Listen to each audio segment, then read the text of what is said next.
Guys, mainit na po yung mantika. Kawali, lagyan na po natin tokwa. Kinamay ko na ho. Ang hirap po kasi wala akong nagbibideo. Papa golden brownin lang ho natin yan.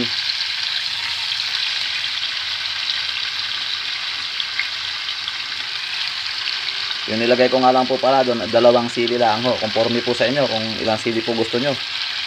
Kasi yung ano naman po kasi, yung tuna natin spicy na. Guys, update ko kayo. Papa golden brown lang yan. Ito pa yan, oh, may kasama pa. Medyo shortcut na natin para hindi maghaba ang video. Papakita ko naman sa inyo pagka golden brown mamaya. At yan po guys, nag golden brown na po. Pwede na pong hanguin yan.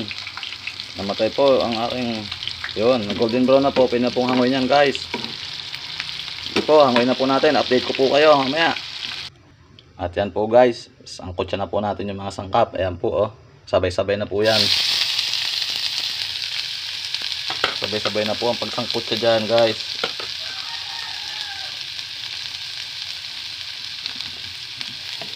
Paghahawak eh. Ayan, sabay-sabay na po ang pagsangkot siya sa ating talangkap. Oh, di ba? Madali lang po siyang lutuin. Oh. Maganda po sana kung na-grinder po natin yan para pinong-pino. Ayos na ayos po to guys. Ang ulam, lalo po yung ano, baka gusto po yung mahilig po sa inom dyan, pampulutan. Masarap po siya, promise. Proven and tested na po yan. Sige po guys, update ko kayo maya maya. At ayan na po, pagka alam nyo na po na medyo golden brown na rin po yung panangkap ninyo, pwede na po natin ilagay yung ating tuna. Rekta na po yan. Masarap po siya, masarap. Ayan o. Bango, yummy yummy. Tokwa tuna mentong version. Yun o. Ayan, lalagyan na rin po natin yan ng paminta. Ayan, paminta. Konting asin, pampalasa. Tokwa tuna mentong version.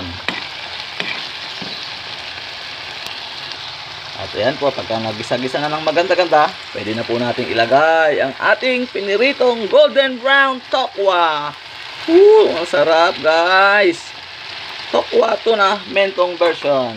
Ayan.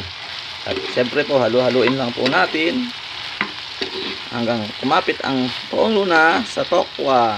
Ganyan lang po, namakasimple lang po, malalaglag pa.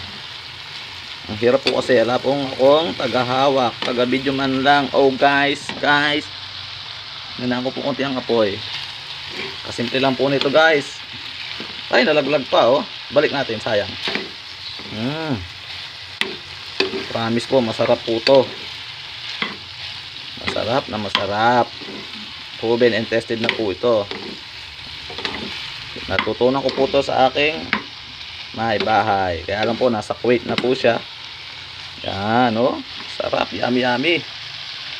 Lalagyan ko po siya ng konting toyo lang po, pampakulay. Okay na.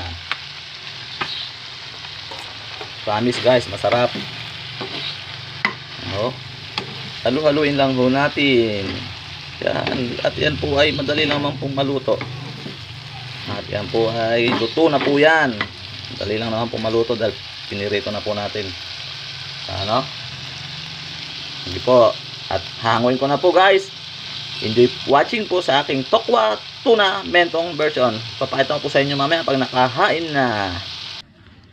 At finally guys, ito na po ang ating tokwa tuna mentong version. Thank you po. Sa uulitin po.